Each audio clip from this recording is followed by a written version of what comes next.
following sa Facebook, and we would like to make sure that they also benefit from this. Kasi minsan sa Philippines yata, anong tawag doon?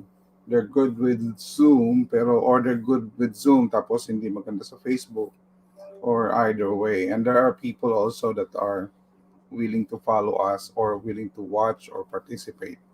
Kaso nga lang, hindi sila makapag-participate because of timing issues. No? Anyway, magandang gabi sa inyong lahat. Share ko lang dito sa aking, bumati ka muna sa ano. Hello, magandang gabi sa Philippines, and if those who are joining us dito sa US, definitely magandang umaga din sa inyong lahat. Dali lang ha, we're still trying to check yung broadcast natin. I can't see it here yet. Can you see it on your end? Kaya kailangan pumunta ka mismo sa Facebook, hindi dyan. I do. Sandali.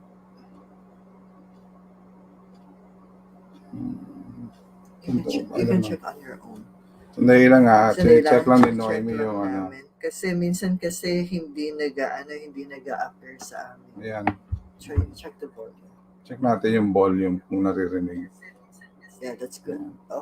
Okay, so we're good. Magandang umaga sa Pilipinas, and of course yung mga kaibigan natin na maglalagin maya-maya na nasa ibang lugar.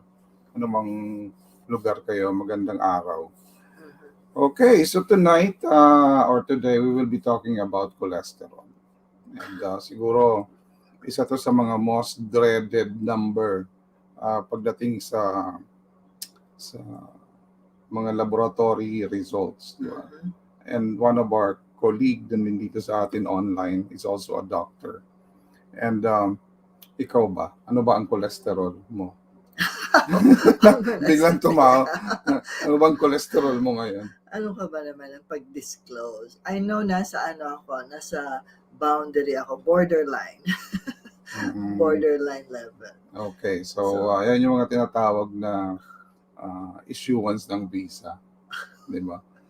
Anyway, so ako din po, meron din ako mga issues sa cholesterol. Ako tinanong mo, bakit? Ikaw ba? Maganda ba ang iyong linya? Ang aking total cholesterol. Okay. Pero yung aking triglycerides is within the normal.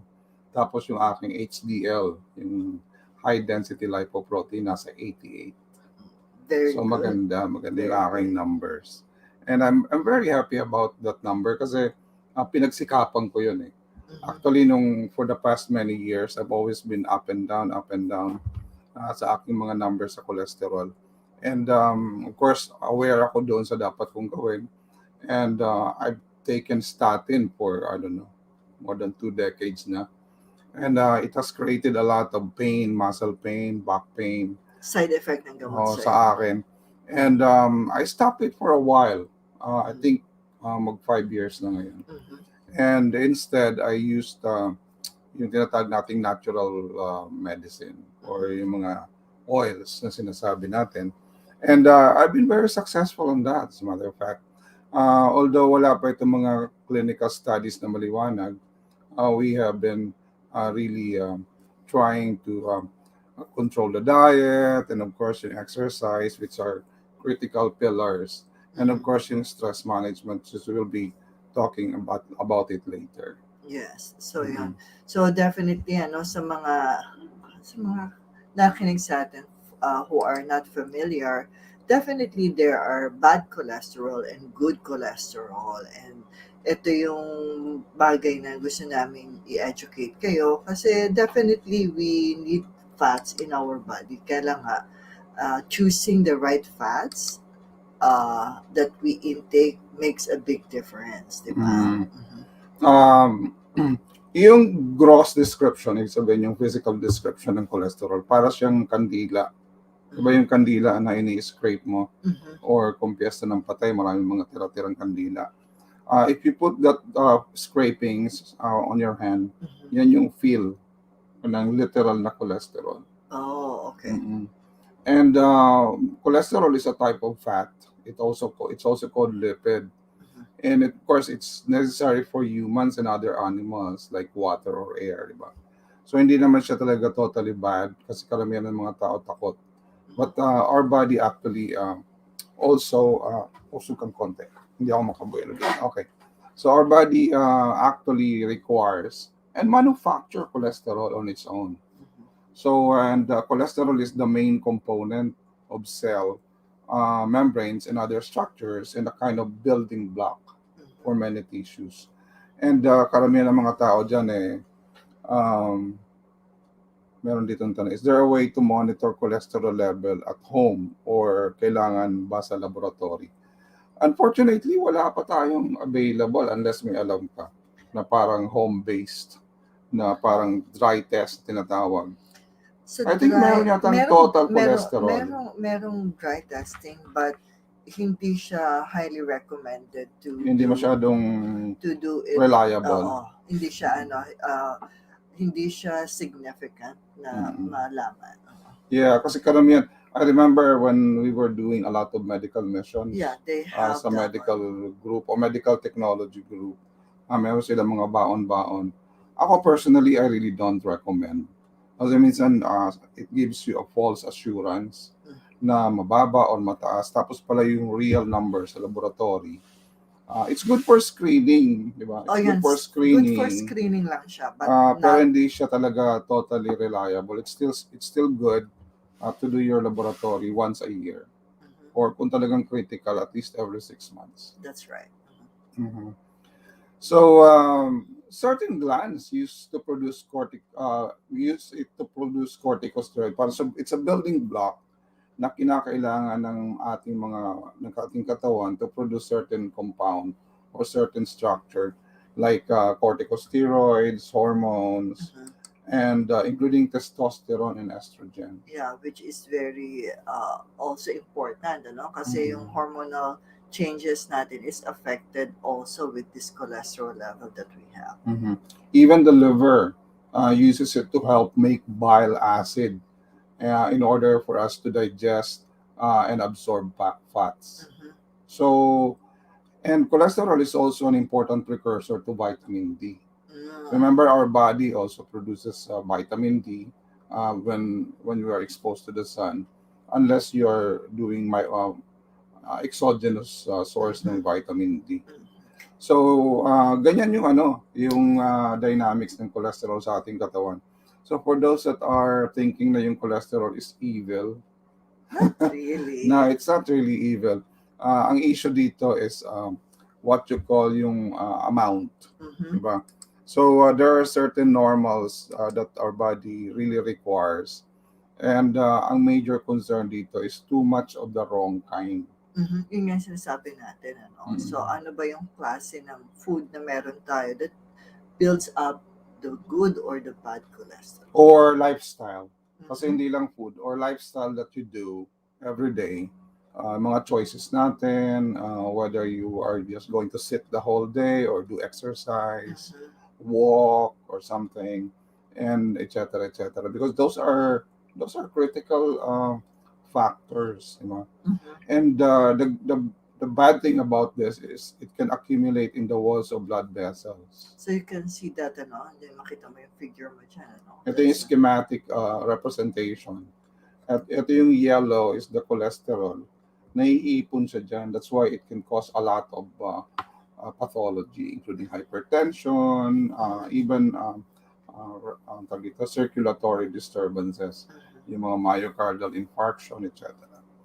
So it can travel alone in the bloodstream. The body packages cholesterol and other lipids into a minuscule, yung mga maliliit, that are protein-covered particles that mix easily with blood, ang tawag ng lipoproteins. Okay. So, marami siyang ginagawang gimmick sa katawan natin. Hindi siya pwedeng cholesterol lang ang magbiyahe. So, kinakailangan nakamix siya with other substances. Okay. Importante na maintindihan natin also yung mga types. Kasi karamihan nagtatanong, ano bang main types of cholesterol? Yan. Ito yung kayo ng pinag-uusapan natin. Okay. So, yung pinakamalaki is the less dense na tinatawag, is the chylomicron. These are very large particles that mainly carry fatty or triglycerides. Okay. which is also being measured, di ba? Mhm. Yung pagka meron kang blood works, So yung ano ba yung triglyceride. triglyceride So that's mo? where we get it. Mm. Okay. Sometimes sinasama nila yung VLDL, pero Yeah. karaniwan LDL lang or HDL. Okay. Diba? So maganda rin maintindihan ng ating mga kaibigan na meron tayong tinatawag na very low density lipoprotein. So, and those are the particles that also carry triglycerides to tissues. Yeah. Ito yung nanggagaling. Ito yung ginagawa ng liver. Ano? It's coming lipid As the body first. cell extract fatty acids from VLDLs, the particles turn into intermediate density lipoproteins and would further into LDL particles. So, yung katawan natin in the background, no? Ang galing. Ang dami niyang ginagawa.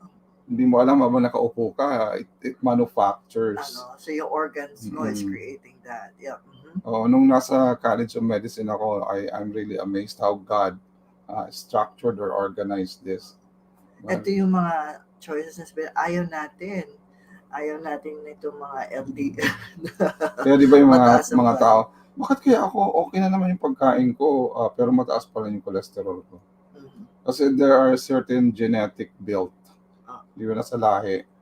That can manufacture actually cholesterol internally. Yeah. So okay naman yung kinakain mo, okay naman yung Or you would say how your organ is functioning.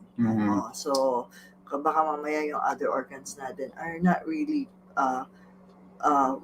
tawag dito yung function o yung pag-produce nila to absorb or to process tong cholesterol na to. Yun yung nagko-cause ng increased amount.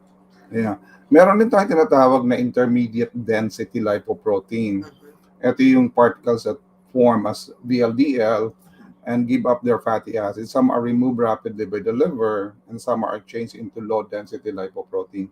So if you notice mo, lahat yung mga very low, intermediate, and eventually end up as low density. Which is the all bad, of it, yes. bad Which is the bad cholesterol. cholesterol. And particles are, ito yung naman yung punta na tayo dun sa low density. Particles are richer in pure, talking of purity, no? Ito yung pure cholesterol. Since most of the triglycerides they carry are gone. Okay. So, kasi in the process, nawawala yung mga triglycerides. And they're becoming more concentrated. Kaya tinatawag na more dense. Diba? More compact. Kaya kita nyo dyan sa size, paliit ng paliit. Yung LDL is actually the one of the smallest. Second to HDL. So, and it's strongly associated with the buildup of artery clogging, plaque. So, ito na yung talagang nag-form din sa mga veins. Now, the last one is the HDL, which are the good cholesterol because they remove cholesterol from circulation and from artery walls and return it to the liver. Diba kasi ito yung gusto natin. Ito yung gusto natin. Nakakatuwa, no? How God designed our body, even at this micro level, na yung iba nag-accumulate, tapos ito namang HDL, siya yung tagalinis. Diba? So, they literally clean up yung daanan ng mga dugo, yung part ng heart. Basta yung cardiovascular system, if your HDL is high, it's functioning that way. Ayun. So, yan pala yung gusto natin. We want HDL to be high. High yung value niya rather than the LDL. Yep. So, doon ako I'm really amazed how things are being done in the background. Diba? Nakakatuwa itong ma-observe sa katawan natin. And now, the other one is, ito pakita ko ulit yung how our body actually process. Kasi kanina yung micro level, ito yung pathway. Okay. Diba? So, kumakain tayo, kaya yun isa sa major pillar sa cholesterol management is our diet. Diba, yung mga saturated. Mamaya pag-usapan natin yan. So, the food you eat contains fats, carbohydrates, and proteins. Kaya ngayon maraming mga diet na focuses only on fats and proteins. Wala na yung carbs, yung mga tinatawag nating keto diet. Tapos ito yan, pag napasok ng pagkain, your intestine breaks down some of these nutrients. It takes fats and reassembles them into triglyceride molecules. And then adds a small amount of cholesterol and then repackage them into chylomicron, yung bigger. So, yun yung umpisa. Okay. So it sends carbohydrates and proteins to the liver for processing. So importante kasi yung triglyceride, ito kasi yung source ng energy eventually in the future. So ini-store yan sa liver, tapos binibreak naman pag Okay. kinakailangan ng ating katawan. So kaya nga yung sasabi, magpo-fruit diet. No, kasi mataas yung sugar, magpo-fruit diet na lang siya. So be aware, be conscious din na kahit pag masyado kang maraming kinakain na fruit, which has a lot of fructose, they actually converts into triglycerides. But eventually, in the long term, sa processing, mag-glucose pa rin siya. So, everything should be in moderate amount. So, kasi hindi natin po pwedeng reality naman talaga ako, nag-change nga ako ng diet na ako, mas marami na rin akong fruits. But yun din, small amount din. Kasi kapag marami pa rin, it can still increase yung glucose. But eto, part pa rin siya, ng tawag dito ng processing, because you need the carbohydrates as part of yung para ma-break down yung ating cholesterol. So dito naman sa liver, in here there are some carbohydrates and proteins that get changed into triglyceride molecules and then put together with apolipoproteins and cholesterol, and this combination results in the VLDL proteins, which the liver then sends into the bloodstream. Okay. So makita mo, even with cholesterol metabolism, makikita mo na liver is involved. Diba? So that's why it's also very important that we take care of our liver. Kasi pag dysfunctional na siya, everything is altered. Yes. Yan na isa sa pinakamalaking organ na meron tayo. That's why yung intake of alcohol actually is very, very critical. If you ignore that, then it destroys the whole anatomy.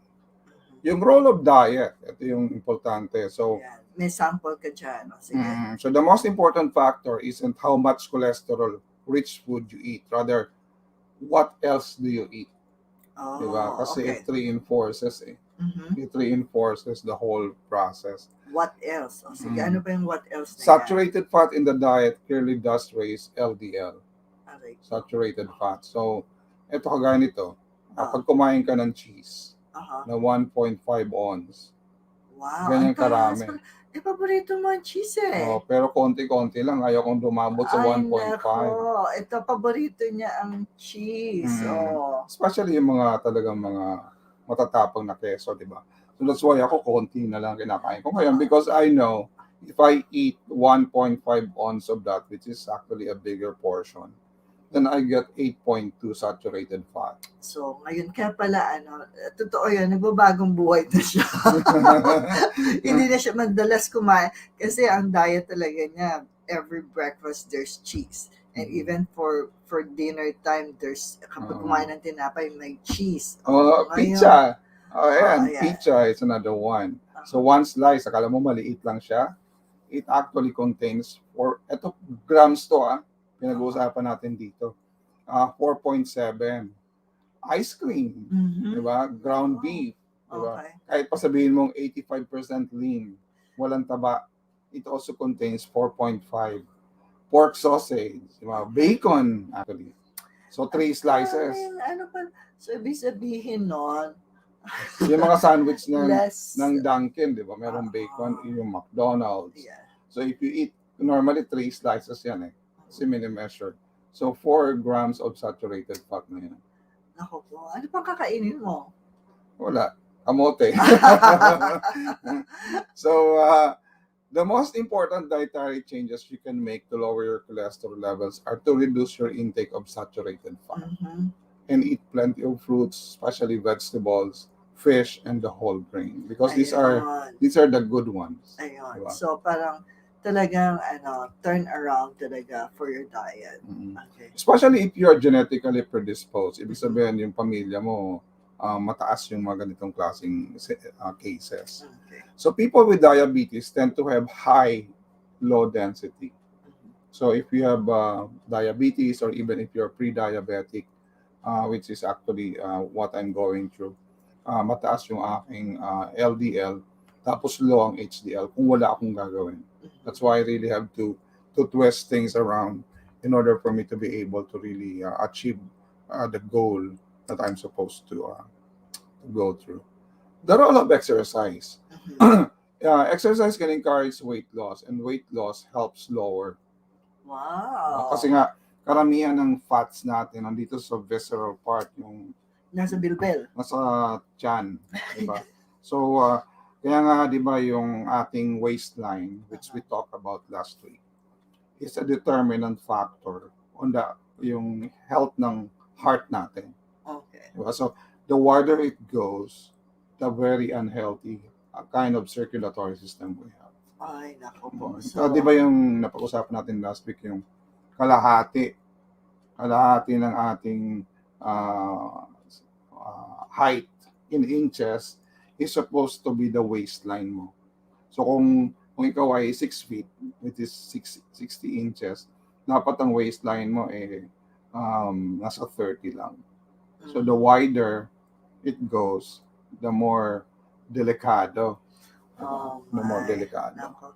So ano ba, nagtutugma na ba ang waistline mo? Oo naman, umabot na ako sa 31. Kasi ako, di ba, Wow. 5'6" ako. So I go there. Talaga? Oo. Hindi ko na napansin yan But you're doing a great job for doing that. And regular exercise also appears to help yung increase mo yung HDL, Mhm. diba? And reduce the harmful side triglycerides. Some research also suggests that endurance exercise training, eto si Onaid magaling dito eh. Ako hindi kasi ako masyado sa endurance. I go walking, I go cardio, etc. Can lower the proportion of harmful small dense LDL particles. Mhm. Yung mga endurance, yung mga triathlon, diba, mga endurance yan. Magbabike, magsiswim, tapos magra-run. So those are endurance. Mhm. And when you exercise, your body harvests fatty acid from the triglyceride. So dinadivert niya yung source of energy. Imbis lang sa glucose, pag nag-exercise ka, kinukuha niya yung fatty acids from the triglycerides molecules in our bloodstream. So at least ma-create mo as an energy yung fatty acids. Di ba ito yung dynamic sa keto diet? Di ba? So if you deprive your body from carbs or sugar, hina-harvest niya yung fatty acids. Ito, if you talk about keto diet, ito yung dynamics there. So you really have to, be aware of what you're doing. Oops, sandali. Okay. So the role of medical condition and medications. Oh, sorry. Mapalit tayo. Ayun. So medical problems can be associated with increased cholesterol. Kagaya ko, hyperactive underactive yung thyroid ko. Okay. So actually, it contributes. Mhm. So if you have hypothyroidism, if you have diabetes, or even pre-diabetic, some liver diseases, Cushing syndrome, alcohol and kidney problem. Yeah. May mga failure, etc. So definitely, so it affects hormones and anything related to hepatic diseases. Okay? Yeah. And also certain medications Mhm. can be associated. That's why importante kung ano ba iniinom mong gamot. Mhm. Kasi yung iniinom mong gamot can actually contribute to high cholesterol. Okay. Common offenders include thiazide, yung mga Okay. nag-hypertension, di ba? Oo. Uminom So, sila ng mga water pills. ayan yung basic management for hypertension. Yeah, but it also increase cholesterol. Okay. Yung mga nagbe-beta blockers, Okay. di ba? Yung mga hypertensive. Mhm. Steroids, di ba? Definitely Both the steroids, anabolic and the glucocorticoid, o Mhm. corticoids, mga prednisone na yan. Mhm. Progestins, amiodarone, a drug heart for rhythm problems, diba? And retinoids and other vitamin A derivatives.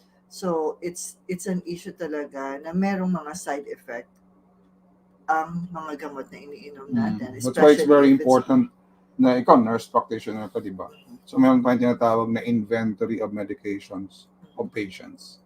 Once patient comes in, ano ba yung mga gamot na iniinom niya? Kasi if you're managing cholesterol, you have to consider this. Okay. Okay, so ano yung pathology? Kasi important yun eh. So, why cholesterol is linked to heart disease? Dati, ang sinasabi nila, it clogs. Oh, yun yung familiar na aware Mm-mm. tayo that it clogs the No, but arteries. currently, yung mga studies na ginawa, it actually provokes inflammation. Oh, so it's So, the inflammation rather than the... mm-mm.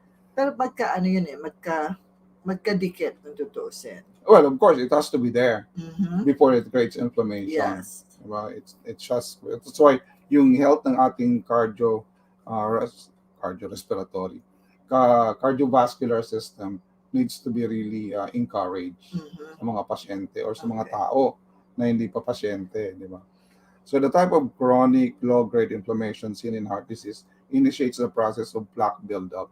So importante yung ating lifestyle talaga because uh, with us, ang dami natin mga inflammatory activities eh.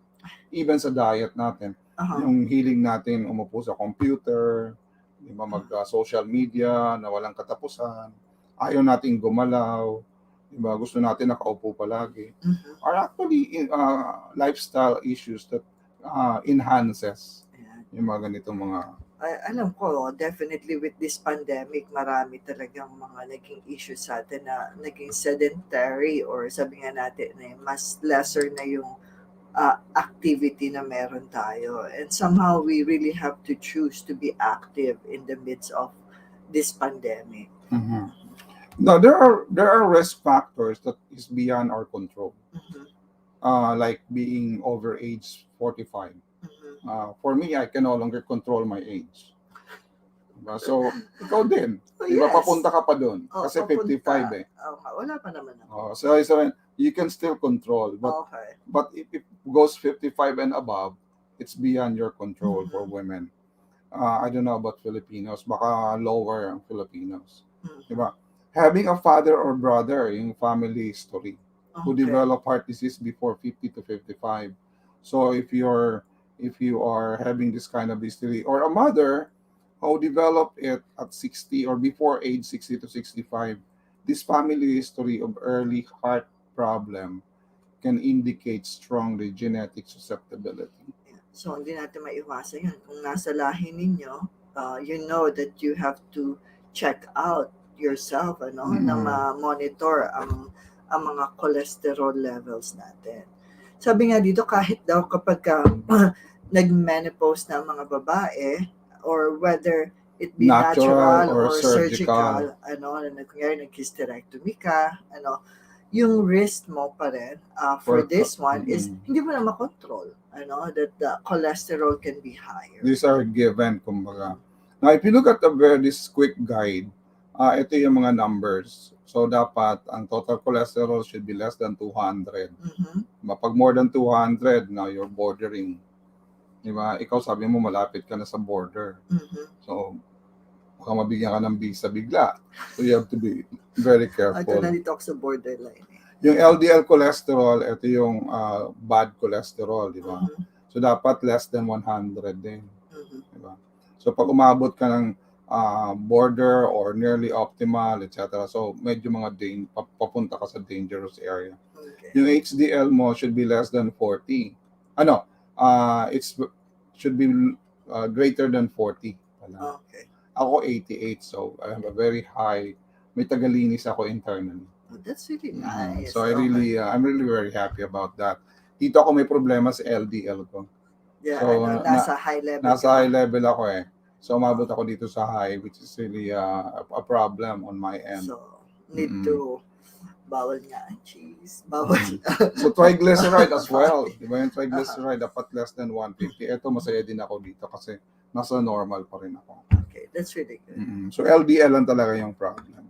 Okay, so okay. Dito naman tayo sa something that you can do, something that kumbaga sa you can manage. Yan, kasi dun sa sinasabi mo, paano ko nga ba wala, hindi mo na magagawa yun. Pag tinanggal na yung uterus mo, wala ka na magagawa. Hindi mo maibabalik yun. So, buti na lang ako, wala tinanggal sa'yo. Walang tinanggal. Wala pa tinatanggal. So, high blood pressure. Okay. Diba? So, if your blood pressure is above 130 to 80, diba? Sometimes may mga parameters, the 140/90. So you really have to control your blood pressure. Mhm. And cholesterol clog arteries, yung Mhm. atherosclerosis. That's why you really have to do something about this.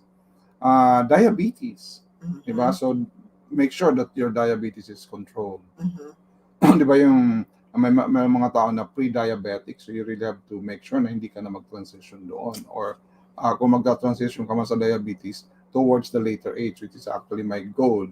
Di Mhm. ba? High LDL cholesterol levels. Mhm. So, yan, mga something that you can do. Exercise, diet, di ba? Stress management, etc. Metabolic syndrome, di ba? A cluster of cardiovascular risk factors which can overlap with another condition known as diabetes. Kung meron kang problema sa thyroid, make sure that you consult your endocrinologist. Make sure that your endocrinologist is aware of what's happening to you regularly. So, Mhm. hindi pwedeng ignore. Overweight, di ba? Mhm. So, if your body is has a BMI of 25 and up or bordering on obesity, pagka 30 and higher, di ba? Mhm. Do something about that. Yeah. You just cannot allow your body to deteriorate that fast. Mhm. Smoking, di ba? Yung mga ganun. Whether you are doing the e-cigarette, regular cigar, etc. These are all harmful substances to your body. And of course, lifestyle factors, di ba yung physical inactivity, dahil mahilig ka sa pizza kasi masarap, di Mga ba? processed food. Processed food, yung mga longganisa na yan, mga tusino and Ang everything. sarap nun. Lahat ng masarap, Pilipino, mahilig. Mga tapsilog, di ba? Kasi, ay nako, um, chronic stress, di ba? Ayan. Social isolation, lalo na ngayon, pandemic, Mhm. depression or anxiety. These are actually contributory. Uh, and you need to do something. Mhm. We need to do something. And So, yeah. And one thing about this is we are not facing a wall that we cannot climb. Di ba? mhm. So lowering your total cholesterol by 10% can decrease your heart attack by 20% to 30%. Mhm. So yan, I did that and I'm very successful. Maintaining a healthy body weight reduces your risk for heart disease by 45%. Imagine mo body weight, Mhm. 45%. That's why nung umabot ako sa 180, sabi ko, this should not go on. Hanggang sa finally I was able to successfully bring it down. Ngayon, 162 na lang ako. And I really want to bring it down a little bit farther. Umabot ako ng 158 or something. And hanggang doon na lang. Diba? Kasi magiging, ang BMI ko nasa 25 na. Mhm. So, regular exercise. Di ba? You really have to, ngayon, marami mga tao na, kasi mainit, kaysa malamig. Ang daming reason eh. Pero you have YouTube, di ba? You have YouTube. Kung hindi ka naman sa YouTube, your magazine, you have your cell phone, use it to help your body go into shape or go back Mhm. into shape, di ba? Ikaw, mahilig ka sa 1 mile walk, 2 mile Yeah. walk. Actually, siya po yung nag-encourage din sa akin. Kasi di ba, I normally work from home. Pumunta ako sa hospital pag kinakailangan lang for mga face-to-face meeting. But normally, if I stay home, I do the mile walk. Or kung maganda ang panahon, I go out or go to the gym kung mababa ang COVID transmission. Yeah, I mean, it's Mm-mm. simple exercise. It doesn't have to be strenuous, so that you can, sabi mo, ay, nako, kailangan ganito pagpawisan ako. Hindi kasi, especially po dito sa US, kahit nag-exercise ako ng 3 mile walk, hindi naman ako pinagpapawisan. But the thing is, yung inside your body is nagka-create siya, ng Mm-mm. metabolism of your, para may-use up yung, mag-create ng energy na may Uh, use up yung of fats. course, low salt diet. Oh, yes. No, yung ibaba mo lang yung salt sa intake mo, yung mga, di ba sa Pilipinas, yung sarap ng mga sausawan, mga bagoong, Patis. patis, di ba? Lalo na pag nasa So, dapat Pangasinan. wala ng mga, minsan, kailangan. Pag nasa Pangasinan ka, naku, sarap ng bangus. Ang bago. Tapos may magoong kang may Oh, kalamansi. o kaya Oh, may the best mangga. yun. Oh, yan. So if you if you go well, if you bring it down, it can also decrease deaths from stroke by 22% and those from heart disease by 16%. And lalaki ng mga number na to, no? And these are very significant numbers if you talk about getting healthy. Mhm. And Yun. Lifestyle changes to improve your lipid levels. Okay. Ulit-ulit kanina. Okay. Eat for a healthy heart. Mhm. Switch to good fats, yung mga omega, yung mga fish, di ba? Omega 3, di ba?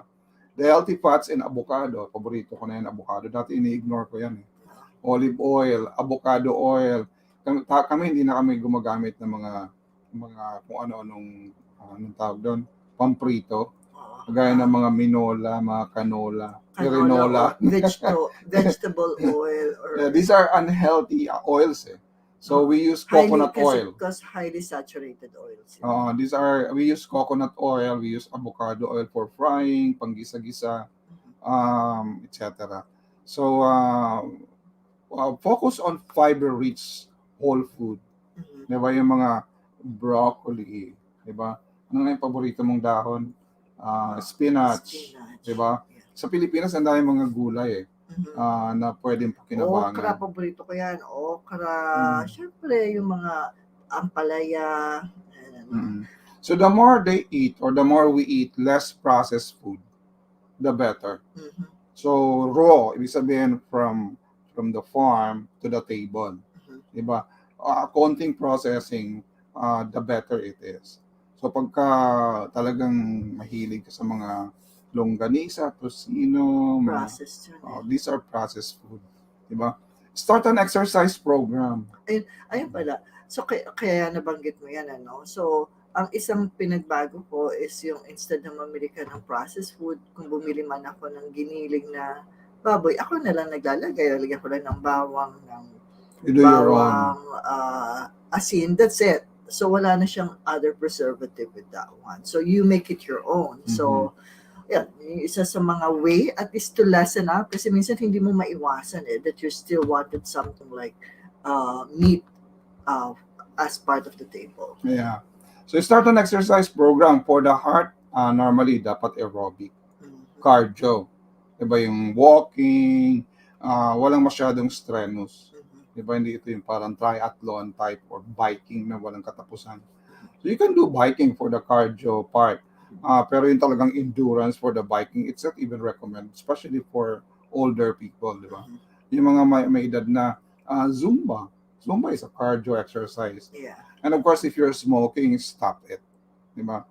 And of course, the other one is, ang tawag dito, stress management. Yep. Diba, if you're living in a very stressful world, kinakailangan tone down.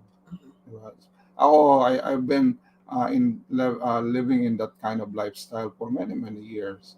Actually, almost half of my life, stressful yung life ko. And buti na lang nag-survive, diba? Survive ako. You Nasa choose DOH ako. naman You choose to slow down. Yep. Tapos nandito rin ako when I was into the tinatawag nating corporate environment. Having 2 jobs. Having 2 jobs, 3 jobs, 4 jobs. Yeah. So you really have to work on that. And practicing stress management, meditation, deep breathing, di ba? Using essential oils, which we actually encourage. Yung stress management there is really very beneficial. Pag matutulog ka, amoy ka ng lavender. Pagka umaga naman, peppermint. These are actually oils that can lower down your cortisol. Yeah. Diba?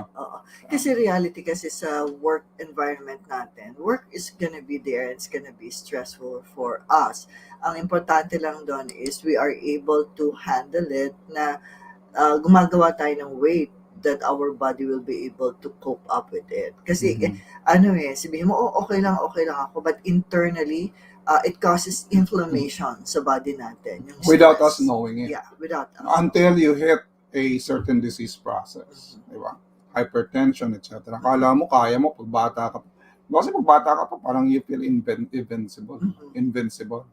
So wala. Tapos pag umabot ka ng 40, 50, you can feel. Yeah, dun na lumalabas. Diba? So, Kadalasan sabi, age is just a number. Well, it's a number, true.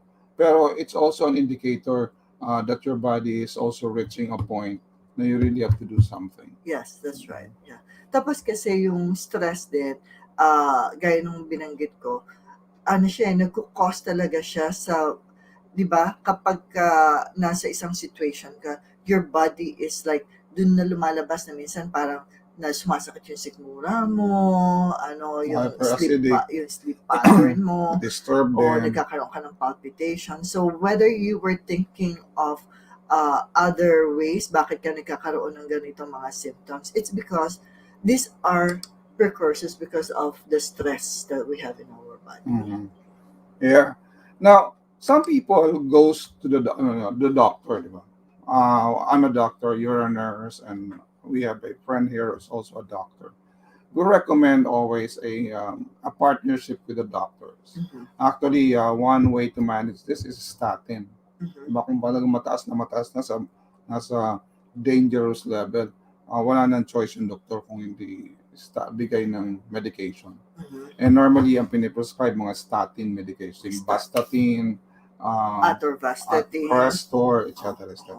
So, but of course, hindi yun yung, kasi ako when I have been taking statin, ang dami ko rin complications na Oo. pinagdaanan. Yun lang kasi, ito yung isa sa testimony ng asawa ko. Taking statin o yung cholesterol na gamot, grabe yung side effects sa kanya. So, Mhm. it has really burdened him so much. I was to be able to in pain. manage my LDL, pero I also, on the other end, experience a lot of muscular pain, Oo. which is So, actually disturbing, di ba? Mhm. Very disturbing siya.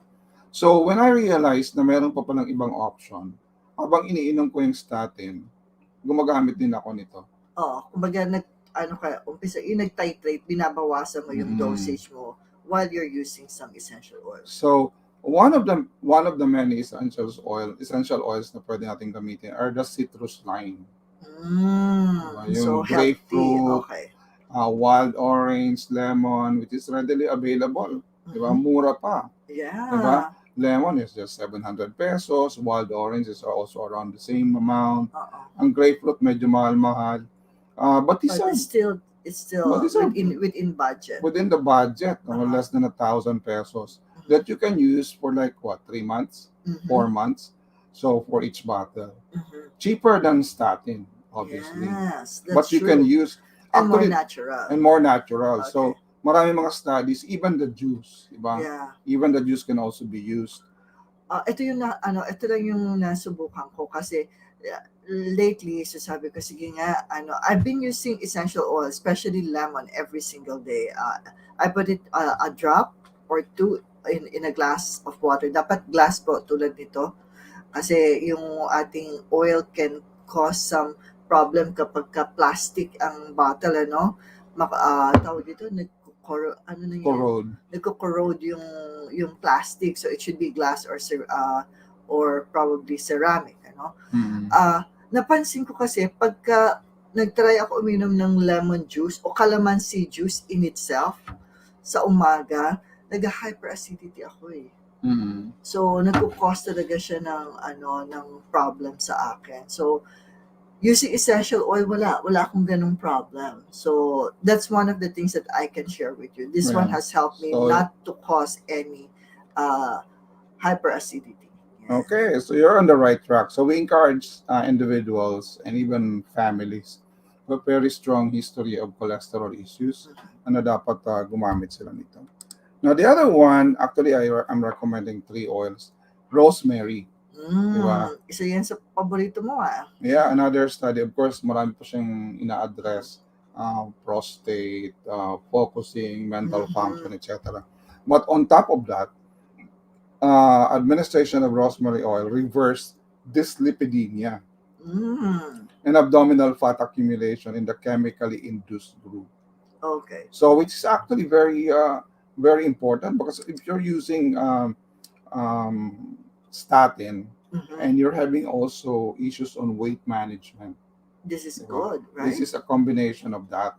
And if you're using grapefruit and rosemary, you're not only addressing the cholesterol, you're also addressing the weight management part. Mhm. Diba? So, ang ganda ng combination. And these are all natural products. So, the saturated fat group also experienced reduction in total cholesterol. So, gamitin ko na siya. Bababa na yung cholesterol ko. Magiging sexy pa ako. Of course, diba? Ito yung mga studies na ginawa. And these are all pre-clinical study. Hindi ito mga clinical study na ginagawa. But these are good basis. Actually, ginawa akong ginyapig yung sarili ko dyan eh. I tried this. Sabi ko, subukan ko nga ito.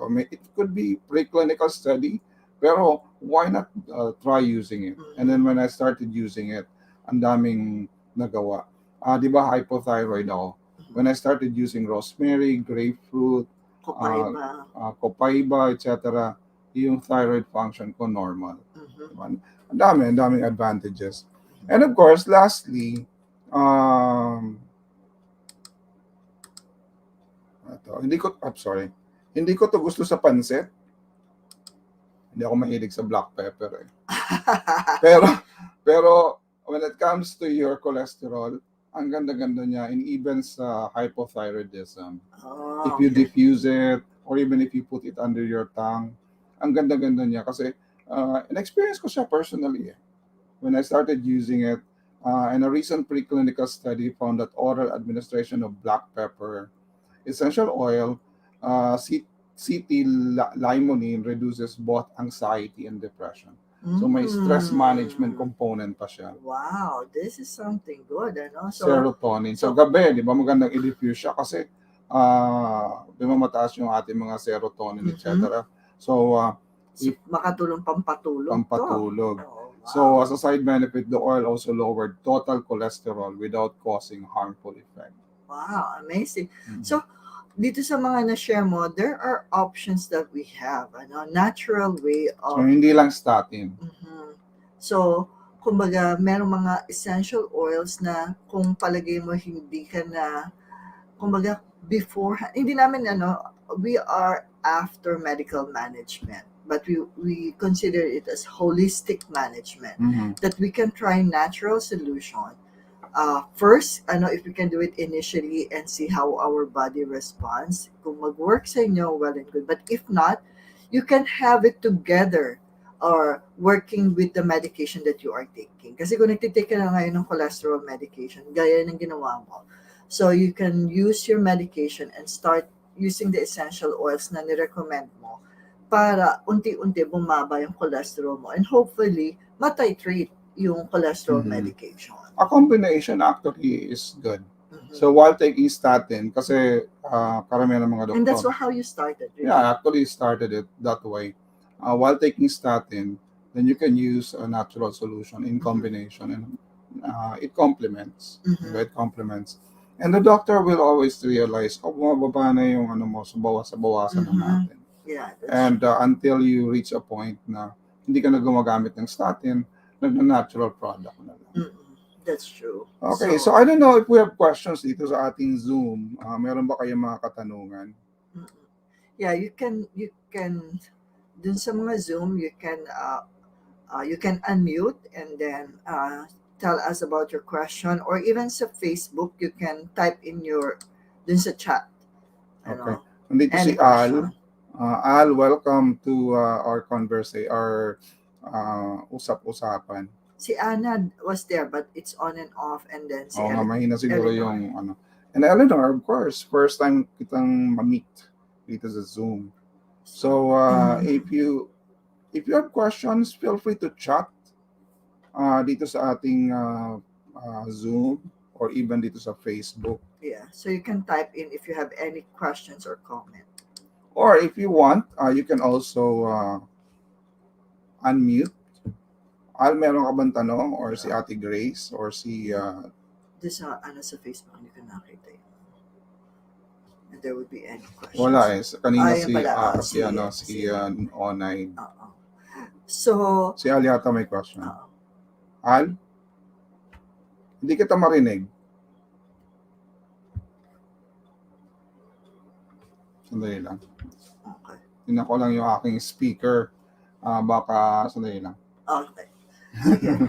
Sandali lang I-check ko lang yung aking speaker. Baka yun ang speaker ko may problema. Ayun. Battery 100%. Yun, Al. Try it again. Meron na. Basically, na-discuss mo din kasi last November, mataas yung aking cholesterol, triglycerides, saka VLDL. Pero mataas din ang aking HDL, which is almost double the upper limit. Ganun. Oo. So Maganda. that's good kasi your HDL will help out to flush clean out, up, to clean up yung LDL eh. That's true. 63 yung aking HDL. Ang nakalagay is greater than 34. Okay. Kaya So, lang yung aking cholesterol is 221. A little over dun sa upper limit. So, hindi na ako binigyan ng medication. Sabi, kaya mo i-diet mo na yan, exercise mo na yan. That's So, true. ganun. That's very true. Are you doing it? Paminsan-minsan. It's got to be regular. If you're embarking on exercise and diet, dapat meron kang internal conviction to do it daily. Hindi lang yung kailan mo maisip. Hindi naman, not necessarily day. Pwede namang every other day. Well, diet is Yeah, daily, di ba? diet is daily, but ang iniisip ko yung exercise. Exercise can be 3 times a week. Yeah. Diba? 3 times a week. If you can do it daily, better. Diba? Instead of Yung just... diet, okay. Hindi ko alam bakit tumataas yung aking cholesterol sa triglycerides. Lagi yan, nagsisiso yan. Bababa yung isa, gagamutin yung isa, bababa naman yung isa, tataas naman yung isa. Yeah. Diba, Pero stress? ang good sa akin is laging sobrang taas ang HDL ko. Which is actually a good one. So that means to say, okay din yung diet mo in part na tumataas yung HDL, right? Okay, so you just have to be more determined. And if you have, if you want to incorporate yung mga binigay ko kanina, mga natural products, then you can use that. Because, as I've said earlier, it worked on me. And of course, there are studies that can support that. And it can also work with a lot of people, including you. So you can use that. Yeah, we just received the rosemary, the gift. I think price yata ni Peanut yun. Oh, meron ka na pala yung starting point. Meron ka na starting point, oo. Yeah. Then, ang maganda kasi ang lagi natin alalahanin, yung pagtaas ng cholesterol levels natin sa blood works natin, talagang nag-jive siya kung meron kang diabetes, yun nga, kung may heart problem. Kaya talagang siya magkakasabay siya na nagkakaroon ng abnormal values. Hindi pa magbabarkada yan. 4 yan eh. 4 magbabarkada. Magbabarkada yan. Once na hit mo yung 40 and above, yung 4 na yan, sabay-sabay yan. Either one at a time or one-shot deal. Diba? So, any other question from our Zoom team or even dito sa Facebook? If you're watching, I know may nanonood sa atin sa Facebook. Si Ate Grace? Yes. Paano yung ginagawa sa rosemary?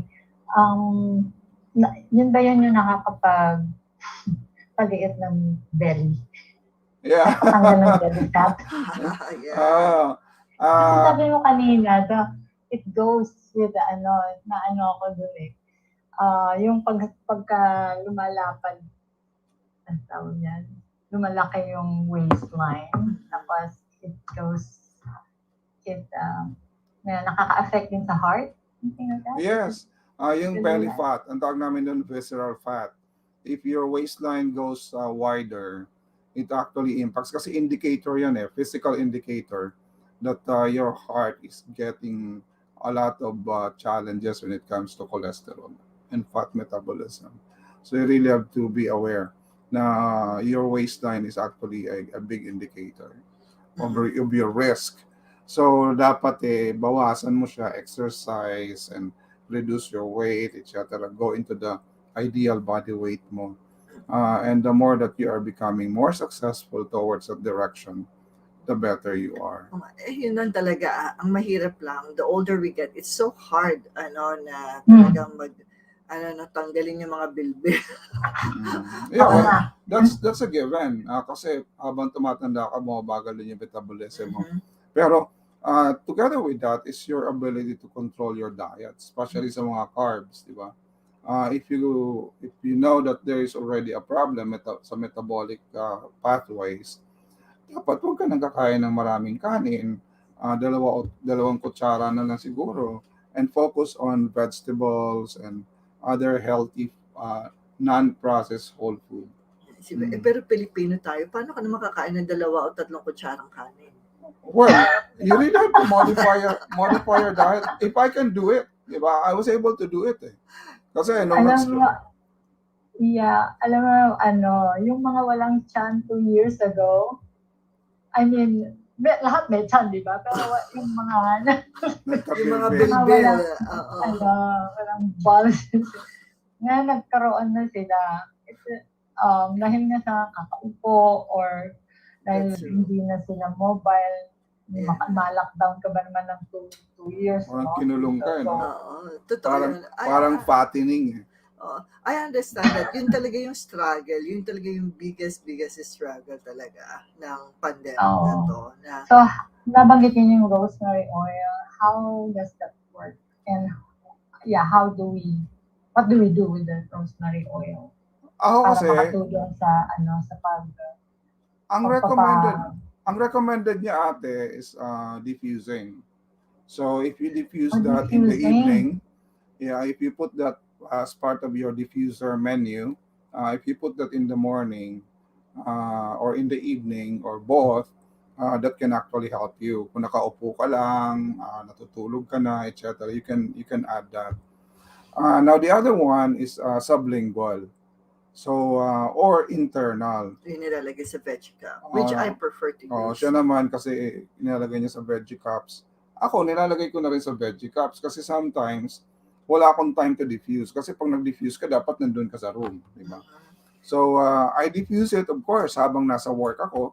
Kasi I also need to mental focus kasi it's also good for mental focusing. So, kung mga bata, di ba, mayroon tinatawag na ADD, rosemary is good. But for our purpose, you can use that through that process. Or, yun nga, sa veggie cups, or internally, or ilagay mo sa tsaa mo, or lukewarm water, and just drink it. Hindi naman siya herb siya. Kaya, since herb siya, hindi naman siya, hindi siya mahirap inumin din. Yung kaibigan ko, ginagamit siya sa salad. Diba? Yung habang kinakain ka ng salad, yung vegetable salad, ilalagay mo 2 drops. Kasi it actually flavors the salad. Diba kasi herb yan, so it's good. Actually, I haven't tried that, pero one of the thing na dapat mong gawin or option is to applying it sa salad. Sabi dito, 3 sandok daw siyang kanin. Hindi 3 kutsara. Gaano kalaki yung sandok? Baka tabo eh. I really love Filipinos' love for kanin. Ako, I have high respects for you. Pero if you look at how kanin can destroy a whole population. Yeah. Pero naman, ang pa rin is moderate amount. Hindi ko naman talagang hindi mo talaga matatanggalin kasi yan ang staple food natin eh. So, just figuring ang kanin out, naman is not evil. Yeah. So, mamaya misinterpret naman ako dito. Yung kanin po, hindi masama. Ang masama dito ay kumakain tayo ng sobra. Diba? Kaya ako, ang katawan ko, nangangailangan ng 3 kutsara. Yan. So, if I eat more than that, I don't feel okay. So, I feel bad. So, that's why I eat that. Ikaw, hindi ko alam kung ano yung tolerance mo for kanin. So, if you can tolerate one cup, then go for it. Diba? Pero kung diabetic ka, diba? Kung mga pre-diabetic or diabetic, you really have to consider that as well. So, sabi dito, what about brown rice? Yung brown rice naman is almost the same as white rice. Ang bumababa lang dito yung glycemic index. Pero when it comes to the way our body can actually manipulate or use that, parehas lang siya. Ang advantage lang ng brown rice, meron siyang fiber na kasama and some vitamins. So yun lang ang advantage niya. Other than that, you can opt for brown rice, di ba? Wala naman issue dun sa brown rice eh. Pero yung akala natin na totally better ang brown rice with white rice, meron lang a little advantage yung brown rice, but in terms of yung amount ng kanyang sabihin mo yung carb content niya is almost the same. Almost the same. Yung glycemic index lang, yung isabihin your ability of your body to anong tawag doon, utilize it right Yes. away. That's right. Yung brown rice, mabagal siyang gamitin. Mhm. So, paunti-unti. Compared to white rice, agad-agad. Kaya nagkakaroon tayo ng sugar surge. Diba? That's right. Mhm. Dito, meron pa dito. Smart and sassy have an effect on lowering cholesterol levels. Yes. Yes, of course. Kasi yung smart and sassy, blend siya. So, yung blend na yon, meron siyang citrus, di ba? Yes. So, majority ng content ng Smart Smart and and Sassy Sassy. has citrus. Oo. So, meron siyang grapefruit, Meron siyang grapefruit, meron siyang wild orange yata. mist. Tapos at the same time, meron siyang cinnamon. Yes, yun yung isa sa... So the good thing about Smart and Sassy is blend siya na meron siyang cinnamon. Mhm. So if you use that regularly, ako ginagamit ko siya twice a day. Yes, that's So to control my weight and of course yung cravings ko for sugar. true. Mhm. So it controls your cravings for sugar at the same time, it also manages your weight. Yeah. So those things are really good Yeah. combination. So, imagine that. Tapos may ginger pa siya, meron siyang ano pa yung laman, sabi dito, it has different oils on it, ano? Mhm. So, na makakatulong sa atin. Yep. So, yes, that's true. Yung cholesterol, kinakailangan talagang i-manage. Okay, any other question? Did I answer all your questions before we go? Yeah. So, ano ko lang, itong alam ko, Ikaw, meron ka pa? with our age, so as I close, so with our age, definitely, the older we get, so pag mabot na tayo ng 30 plus, going to 40 and above, definitely, our metabolism is slower. And yung pag metabolize natin ng mga carbohydrates or ng mga high cholesterol food, talagang nahihirapan na yung ating mga organs, and that's the one that causes high cholesterol level for our blood works, ano? So Yeah. kaya choices of food when we grow older. But does it mean is it a ticket for younger ones? Of course no. not. Kasi nga yung as you grow older, dala-dala mo yung habit mong nabuo nung bata yun. ka pa. So start them young. Kung meron kang anak, dapat maturuan mo sila na bata pa lang. They already are aware na meron silang dapat na ginagawa na. So exercise is a lifestyle. It runs in the family. Kung mga bata, nakikita nila yung mga magulang nila nag-exercise, gagawa din nila. Kung yung mga anak, nakikita nila yung mga magulang nila na hindi sila kumakain ng mga saturated fats and yung mga magulang nila kumakain ng mga healthy foods, obviously, may influence yung mga anak. That's right. Pero kung ikaw tong magulang, birthday, Jollibee, diba? Celebration, pizza, etc. So, if you focus your meal or doon sa mga ganong klaseng food, eventually they will grow up into individuals who doesn't love exercise, who hates good food, diba? So these are, ang tawag nga dito, epigenetics. Diba? So it's a whole science that studies human behavior. So start them young, habang bata pa, ipakita nyo yung tama.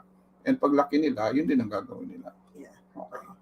Sige po. So magandang gabi sa inyo lahat. For all the things that we have shared, siguro ang ano ko lang lagi ina-emphasize ko, it's so hard to accommodate everything, yung recommendations namin. Just pick one or two that you can start with, and from there, parang mas maigi pa rin that you started with one way to improve your health rather than nothing. Yeah, baby steps. Yes. I call it baby steps. Kung nahirapan ka mag-exercise ng 1 mile, at least 0.5 miles. Diba? So, use your YouTube kasi sa YouTube, mapapasabay ka dun sa movement ng ng mga tao nandun na nakaka-encourage. Si Onaid, magaling ito mga exercises, so I don't think you need that. But just in case nasa bahay ka, you can actually encourage. And encourage the church members. I know you're part of a bigger crowd. So, encourage them to do exercise and manage their cholesterol well. So with that, magandang gabi po sa inyong lahat. And kung meron po kayong question, kung napapanood niyo ito after the event, then you can always message us at the comment section. Bye-bye. Good night. Sige. Good night po sa inyo lahat. Good night. Thank you. Good night.